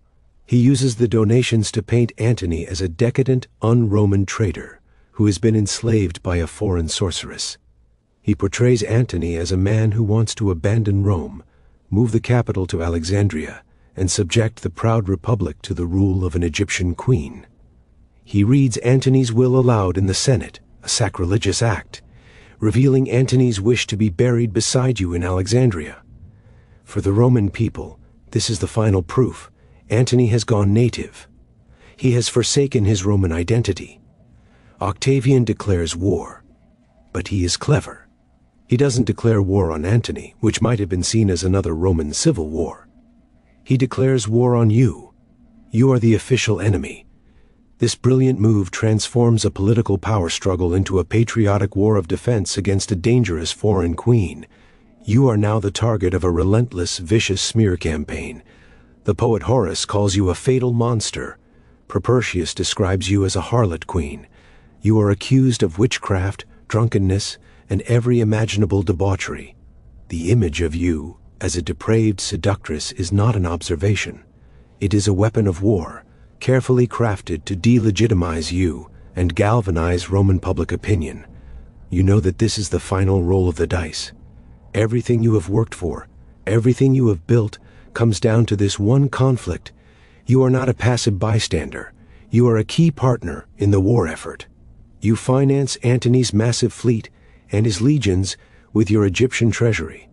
You are present at the military headquarters, participating in the strategic planning. Many of Antony's Roman officers are deeply uncomfortable with this. They are not used to a woman, and a foreign queen at that, holding a position of command. They urge him to send you back to Egypt, but he refuses. You are his partner in this, for better or for worse. The final confrontation comes at sea, off the coast of Greece, near a place called Actium. The naval battle is a disaster. Your fleet, combined with Antony's, is large but unwieldy. Octavian's admiral, the brilliant Marcus Agrippa, outmaneuvers you. His ships are smaller, faster, more agile. For reasons that historians still debate, you are seen pulling your squadron of 60 ships out of the battle line and sailing away. Antony, seeing your ship depart, abandons his own flagship, boards a smaller vessel, and follows you. Was it a pre-planned retreat? Was it a betrayal? Or was it a strategic decision to cut your losses, preserve your treasury, which was on your ship, and regroup to fight another day? The Roman version of the story, of course, is that Antony, bewitched and unmanned by his love for you, cowardly abandoned his men to follow his mistress. The reality is likely more complex. Perhaps you both realized the battle was lost and made a calculated decision to escape with the resources you needed to continue the war. Whatever the reason, the effect is catastrophic. The rest of Antony's fleet, leaderless and demoralized, surrenders. His legions waiting on the shore defect to Octavian. In a single day, your military power is broken. You have lost the war. All that is left is the endgame. You return to Alexandria. The mood is grim. You know Octavian is coming. You and Antony try to carry on, a desperate, defiant attempt to maintain a sense of normalcy. You swing between frantic attempts to negotiate with Octavian, you for your children, Antony for the right to live as a private citizen, and bouts of fatalistic despair. Octavian's response is cold and clear. There is no negotiation. He wants unconditional surrender. He wants Egypt, and he wants you alive to be paraded in his triumph through the streets of Rome, the ultimate symbol of his victory. You begin your preparations for the end. You oversee the construction of a magnificent mausoleum, a tomb fit for a queen. You gather your vast collection of treasure, gold, silver, pearls, ivory, and move it into the tomb with you, along with a large quantity of flammable materials. This is your final bargaining chip. You let Octavian know that if he pushes you too far, you will destroy yourself and the entire treasury, depriving him of the loot he needs to pay his soldiers. Antony, meanwhile, is a broken man. He hears a false report that you have already taken your own life. In despair, he falls on his sword. The wound is mortal, but the death is slow. He asks to be brought to you. His dying body is hoisted up the walls of your mausoleum, where you have sealed yourself in. He dies in your arms. You are truly alone now. Octavian's forces take the city. His men manage to capture you in your tomb before you can kill yourself. You are now his prisoner. He comes to see you. You are no longer the glamorous queen of Tarsus. You are in your late 30s, dressed in mourning, grieving, and defeated.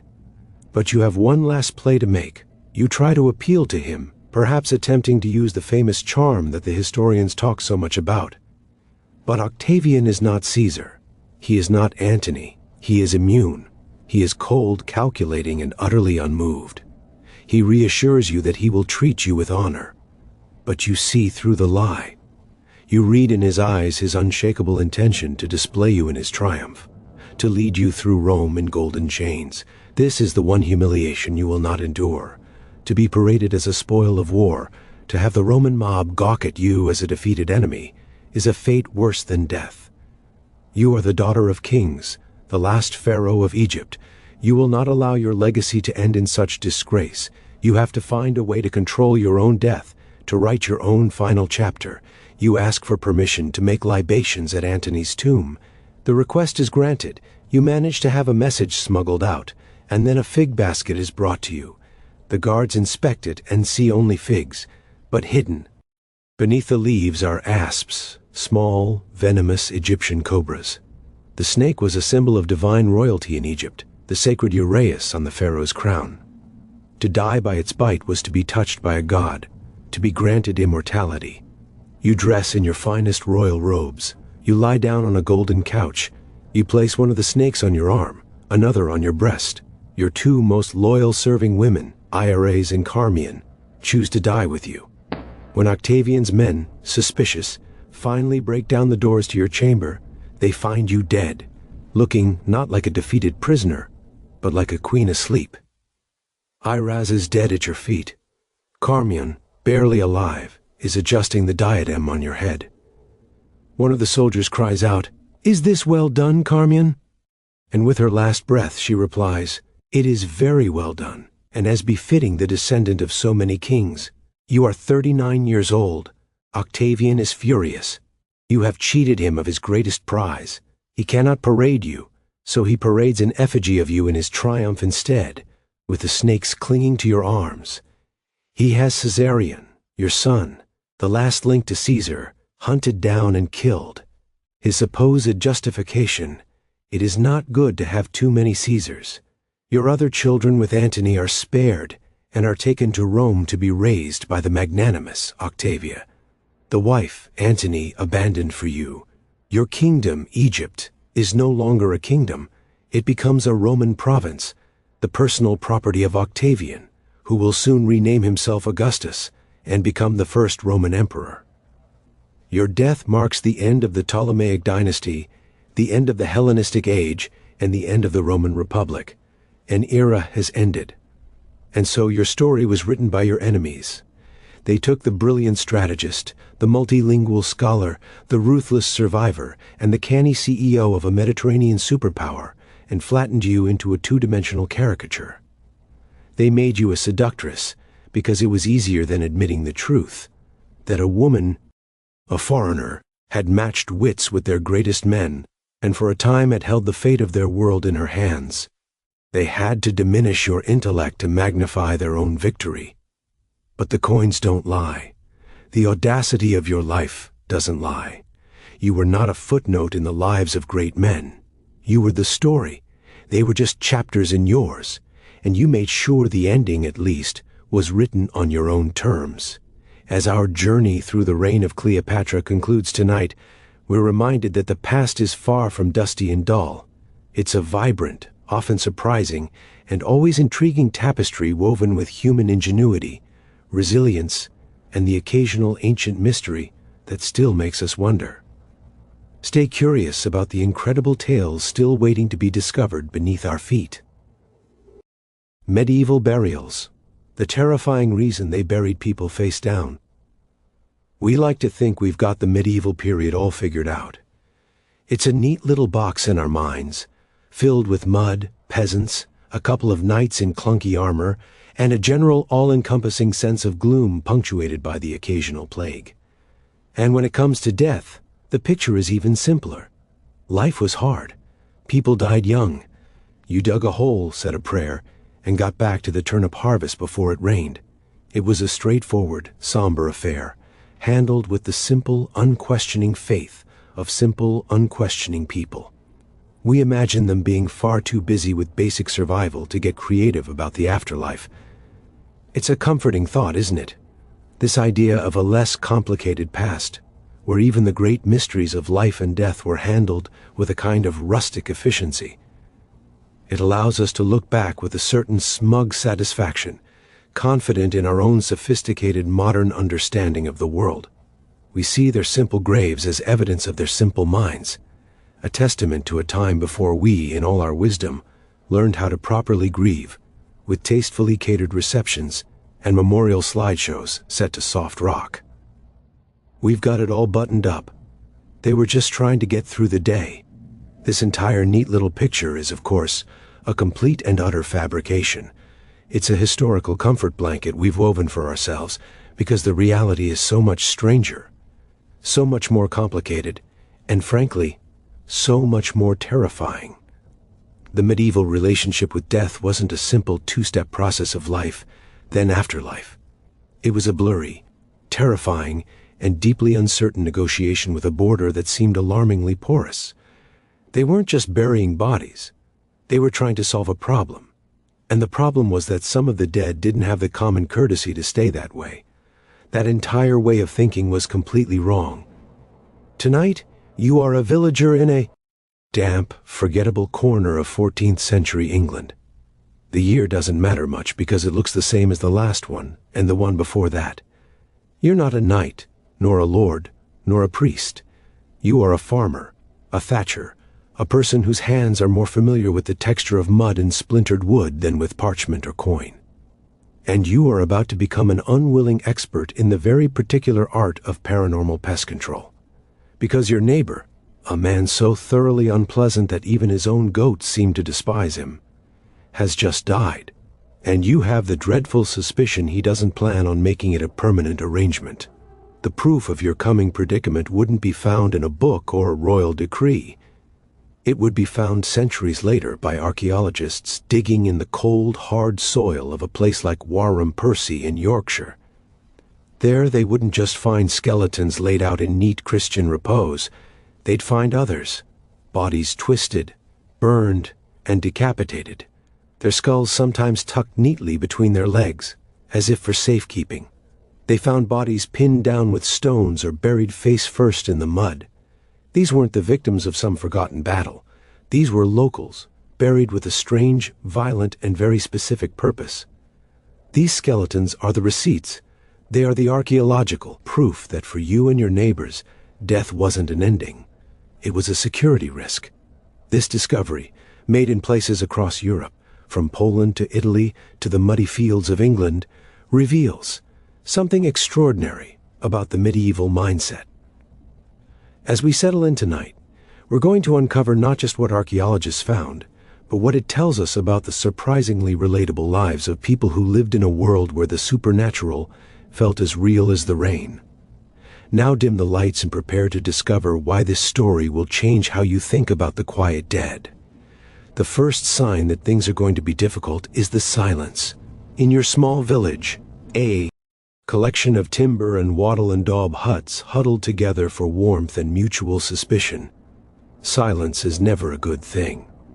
The air is usually thick with a symphony of the mundane, the bleating of sheep, the rhythmic thud of an axe-splitting wood, the distant clang of the blacksmith's hammer, and the constant overlapping chatter of your neighbors. But today, a different kind of quiet has fallen. The kind that feels heavy, like a damp wool blanket. It's the silence that follows a last, rattling breath. Old Man Hemlock is dead. He died as he lived, angry, stubborn, and in the middle of complaining about something. In this case, it was the questionable edibility of a turnip. He choked right in his own hovel, turning a rather impressive shade of purple before slumping over into his bowl of pottage.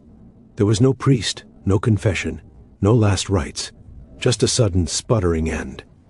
This is what the church calls a bad death. You and your neighbors, however, have a much simpler term for it. You call it a problem. You are standing in the doorway of his hut, peering into the gloom. The air inside is thick with the smell of stale sweat, wood smoke, and the faint coppery tang of death that has just begun to announce its presence. The other villagers hang back a respectable distance, their faces a mixture of morbid curiosity and genuine fear. Hemlock wasn't just disliked, he was a source of friction, a human burr in the fabric of the community.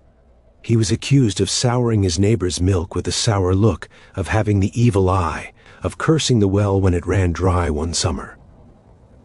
None of it was ever proven, of course, but in a world held together by superstition and faith, proof is a far less valuable currency than a strong shared suspicion. And the suspicion was that Hemlock was, for lack of a better word, bad news. Now his body lies on its grubby pallet of straw. According to Christian doctrine, his soul has departed, gone to face its judgment. The shell left behind is just that, a shell, an empty vessel of flesh and bone to be treated with respect, washed, shrouded, and committed to the hallowed ground of the churchyard to await the resurrection. The priest, Father Michael, will be along soon to say the same, his voice full of calm, Latin-laced authority. You know he will tell you to pray for Hemlock's soul and to trust in God's plan. But you also know about the stories, the ones the priest frowns upon, but that are told anyway, whispered around the fire on long, dark nights. Stories from your grandfather and his grandfather before him, stories of the restless dead, the revenants, the ones who, for whatever reason, a grudge, an improper burial, or sheer bloody-minded spite, refuse to accept the basic terms and conditions of being deceased. They walk again, bringing misfortune, disease, and a general sense of dread to the living. And they almost always start with people who died a bad death, people exactly like Old Man Hemlock. Your job, as a neighbor and a member of this small, tightly knit community, is not merely to mourn. It is to participate in the complex, ritualistic process of ensuring that when you put Hemlock in the ground, he understands that it is a one-way trip. You and the others have to manage the transition, to guide this unpleasant turnip-hating soul out of the village for good. The first step is to prepare the body. And this is where the trouble really begins. With a few other reluctant volunteers, you enter the hut. The first task is to close his eyes. It's fundamentally important. The eyes are the windows to the soul, and leaving them open is like leaving the front door of your house, unlocked and ajar after you've moved out. It's an invitation for something to come back in. You gently press your thumb down on one eyelid. It springs back open, the cloudy, dead eye staring past you at the thatched roof. You try again, holding it for longer. It stays shut for a moment, then slowly, stubbornly peels open once more. A collective shudder goes through the small group. This is a terrible omen. It is said that the last person a corpse sees will be the next to die. Everyone in the room suddenly finds the floor fascinating. Next comes the washing of the body. You use cold water from the well and a rough linen cloth. It's an intimate, unpleasant task. Hemlock's body is already beginning to lose its warmth, the skin taking on a waxy, pliant quality. You work in silence, the only sounds the sloshing of water and the ragged breathing of your companions. Every mark on his body, a mole, a scar, an old wound, seems to take on a sinister significance. Was this the mark of a beast? Was that scar from a fight with a man or something else entirely? Your imagination, fueled by a lifetime of folklore, begins to run wild. Once he is clean, or as clean as he's ever been, you must shroud him. A simple linen sheet is all your village can afford. You wrap him tightly from head to toe, binding the shroud with strips of cloth. The goal is to contain him, to swaddle the body so tightly that movement becomes impossible. It's a practical measure, but it's also deeply symbolic. You are binding the flesh to prevent the spirit from reanimating it. As you secure the final knot, you can't shake the feeling that you're not just wrapping a corpse, you're trying to gift wrap a malevolent spirit, hoping the packaging is strong enough to hold. With the body prepared, the next phase begins, the wake. Hemlock's shrouded form is laid out on a plank in the center of his hut. A pair of candles are lit, their flickering light casting long, dancing shadows that make the small space feel even more claustrophobic. The wake is not a party, it is guard duty. For the next day and night until the funeral, the body cannot be left alone. Not for a single moment. The village will take turns sitting with him in pairs or small groups, keeping a constant vigil. The priest will tell you this is a time for prayer and reflection. You know, better. You are watching him. You are watching for any sign of unnatural movement, any twitch of a bound limb, any groan from the still chest. You are there to make sure he stays put. There are tales of bodies sitting bolt upright during their own wake, of shrouded hands reaching out. Your presence is a deterrent. It's a message to whatever lingering scrap of Hemlock's spirit might be floating around. We see you. Don't even think about it. You take the first watch with a man named Thomas, a barrel-chested farmer with a perpetually worried expression. You sit on crude wooden stools on opposite sides of the body. The silence in the hut is now absolute, broken only by the sputtering of the candles and the frantic beating of your own heart. Every creak of the hut's timber frame, every rustle of wind in the thatch sounds like the whisper of a footstep. You stare at the shrouded form, your eyes playing tricks on you in the dim light. Did it just move? Was that lump near the feet there a moment ago? Thomas clears his throat, the sound making you jump. Agnes was saying, he whispers, his voice raspy, that Hemlock once cursed her prize pig. It went lame the very next day. You nod, not taking your eyes off the body. I heard he could stop a cow giving milk just by looking at it. This is how you pass the time. You trade stories, reinforcing your collective fear and justifying the precautions you know you will have to take. You are building a case against the deceased. Each story of his meanness, his spite, his unnatural strangeness is another piece of evidence. You are not slandering the dead. You are performing a risk assessment. And by all accounts, the risk is severe. The hours crawl by.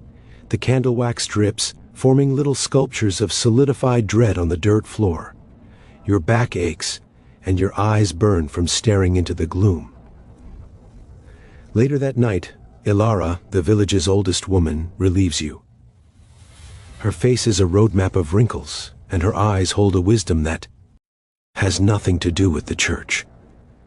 She carries a small pouch of something that smells of salt and herbs.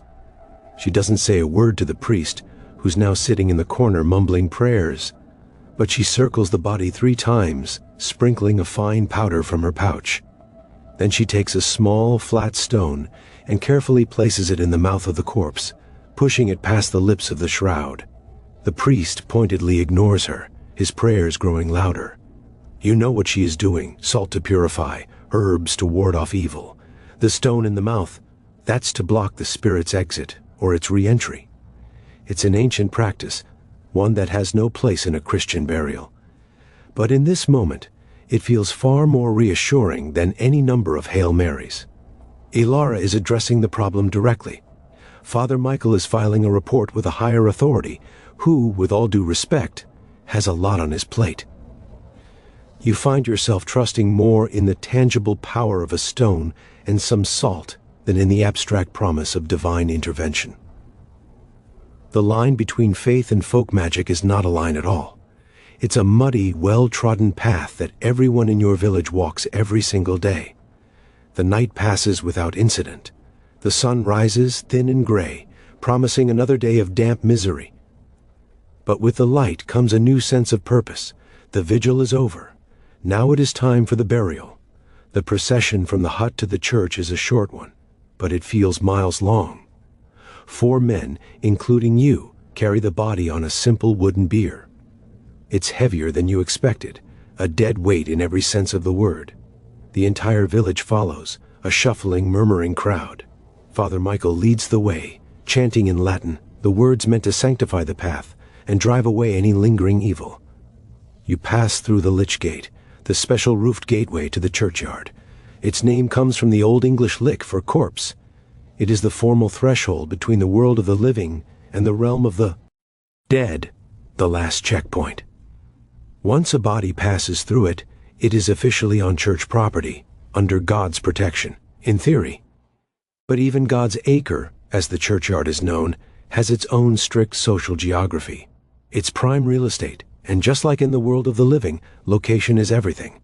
The most desirable plots are closest to the church walls, especially near the main entrance on the south side. This is where the sun shines longest, where the wealthy and the virtuous are buried, their souls practically basking in the reflected glory of the sanctuary. Their proximity to the church is a status symbol, a final, eternal declaration of their importance. That is not where you are headed. You trudge past these prestigious plots, past the graves of former village elders and prosperous merchants. You round the corner of the stone church, and the atmosphere changes. You are now on the north side.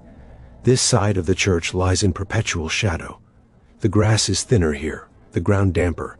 This is the shunned place, the part of the churchyard reserved for the unwanted. Strangers, the unbaptized, criminals, and those who took their own lives are buried here. It is the closest the church can come to burying someone outside of consecrated ground, while still technically keeping them within it. It is a place of spiritual exile, and it is Hemlock's new eternal home. You and Thomas begin to dig, The ground is cold and unforgiving, a dense mixture of clay and stone that seems to fight the shovel with every push. This is not the soft, loamy earth of the south side. This is stubborn, miserable ground for a stubborn, miserable man. As you dig, the other villagers watch from a safe distance. Their presence is not just for support. It is a communal act of witnessing. They are here to see it done, to confirm with their own eyes that the problem of hemlock is being dealt with. The hole gets deeper, first to your knees, then to your waist. You sweat despite the chill in the air. Every shovelful of earth feels like an argument with the planet itself. You uncover stones, thick roots from a nearby yew tree, and then something else, a bone, a human femur, long and yellowed. You toss it onto the growing pile of dirt without a second thought. The churchyard has been in use for centuries. It's less a tidy plot of individual graves and more of a layered casserole of the dead. Digging a new grave almost always means disturbing an old one. Later, these bones will be collected and stored in the charnel house, a small stone building at the edge of the yard, a library of anonymous ancestors. Finally, the grave is deep enough, a rough rectangle, about 6 feet long, 4 feet deep. It seems impossibly dark down there. Father Michael steps forward and performs the final rites. He sprinkles the grave with holy water, the droplets disappearing into the dark soil. He recites the committal prayers, his Latin a familiar, comforting drone. Ashes to ashes, dust to dust. It's a beautiful sentiment. It implies a peaceful, natural decay, a gentle returning to the earth. You look at the shrouded body of hemlock lying on the bier. You look at the dark, narrow hole you've just dug, and you think about the stories, about the revenant of Berwick, who wandered the village at night calling, out the names of those who would die next, about the monk of Melrose, Abbey, whose corpse rose from its tomb and had to be dismembered by his terrified brothers. The priest's words are for the soul, but your problem is the body. The priest's work is done. Yours is about to begin. The moment hangs in the air, thick with unspoken agreement. Father Michael, his official duties concluded, gives a final weary nod and turns back toward the warmth of the church. He knows, just as you do, what is likely to happen next, but it is better for him not to see it.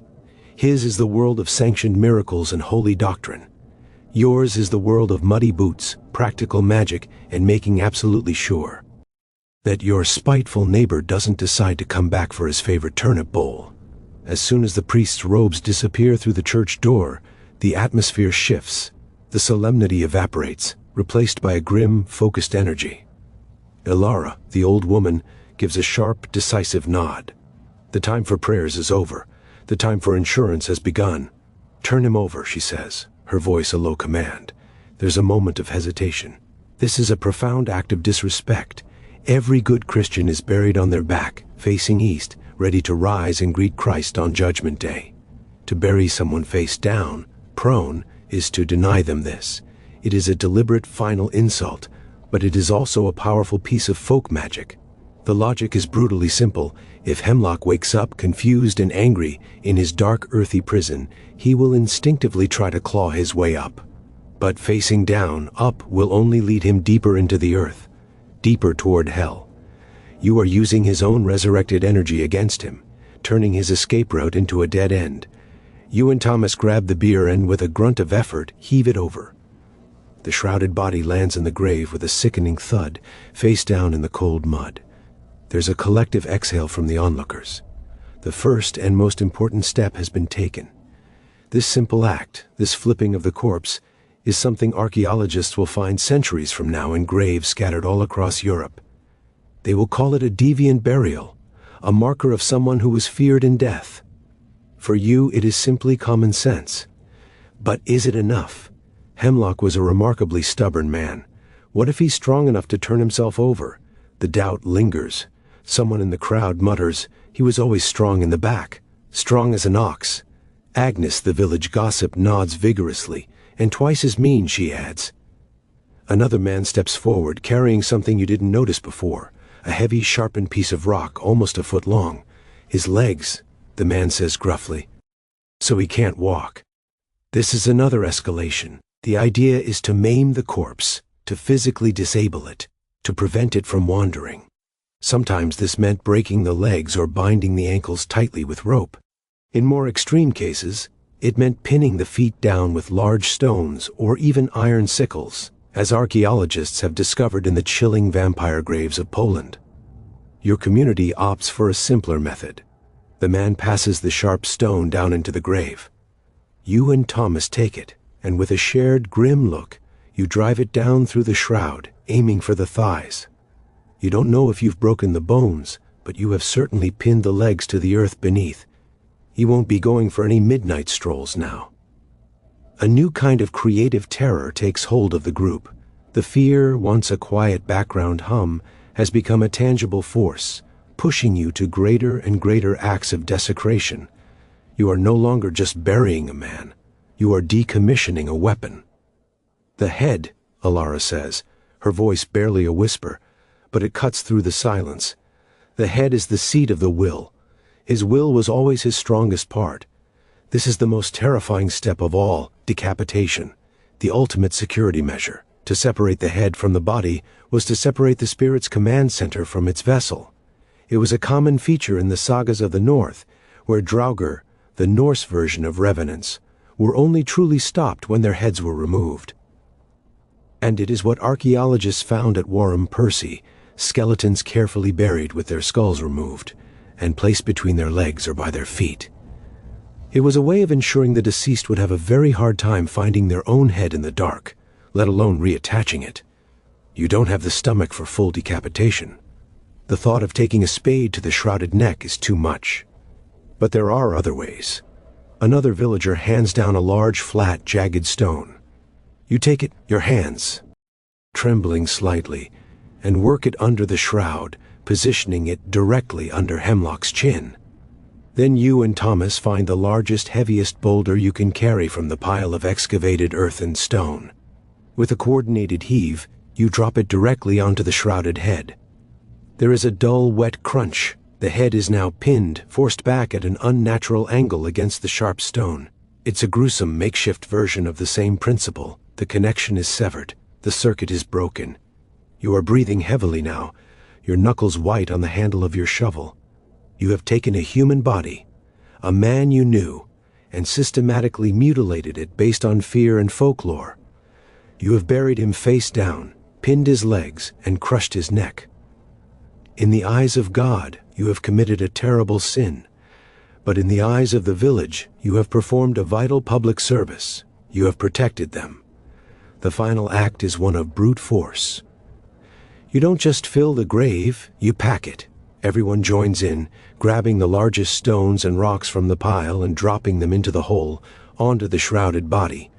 The rocks land with heavy final thuds. You're not just returning earth to earth, you are adding weight, building a prison of stone and soil. You're making it as difficult as humanly possible for anything to ever push its way out of this grave. Only when the body is completely covered with a layer of heavy stones do you finally pick up your shovels and begin to cover it all with dirt. You work quickly now, the scraping of shovels the only sound. The pile of earth shrinks and the dark hole in the ground vanishes, replaced by a neat, rectangular mound of freshly turned soil. It looks almost peaceful, almost normal.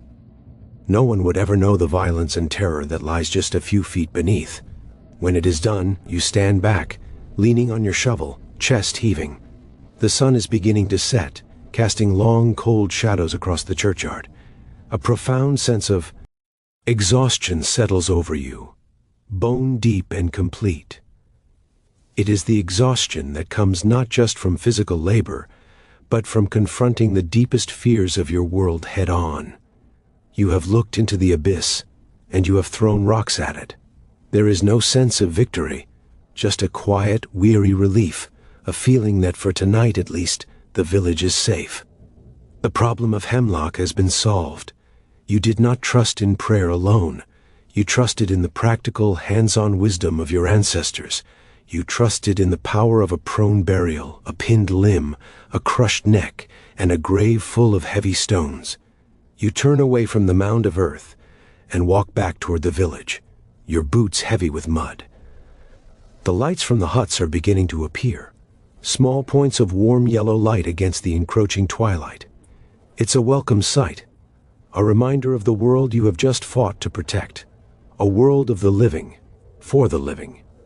You have spent the day on the borderlands, negotiating the difficult transition of a troublesome soul, and you have done what you felt you must to ensure that border remains closed. You might have damned Hemlock's soul with your pagan rituals, but you have secured your own peace of mind. In a world this harsh, that often has to be enough. You go home, wash the graveyard mud from your hands, and pray, perhaps for the first time all day, with a genuine sense of hope. You pray for a quiet, uneventful night, and for a deep, dreamless sleep. As our journey through the shadowy churchyards of the medieval world concludes tonight, we're reminded that the past is far from dusty and dull.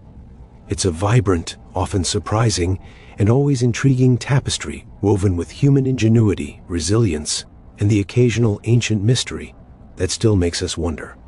Stay curious about the incredible tales still waiting to be discovered beneath our feet. Good night.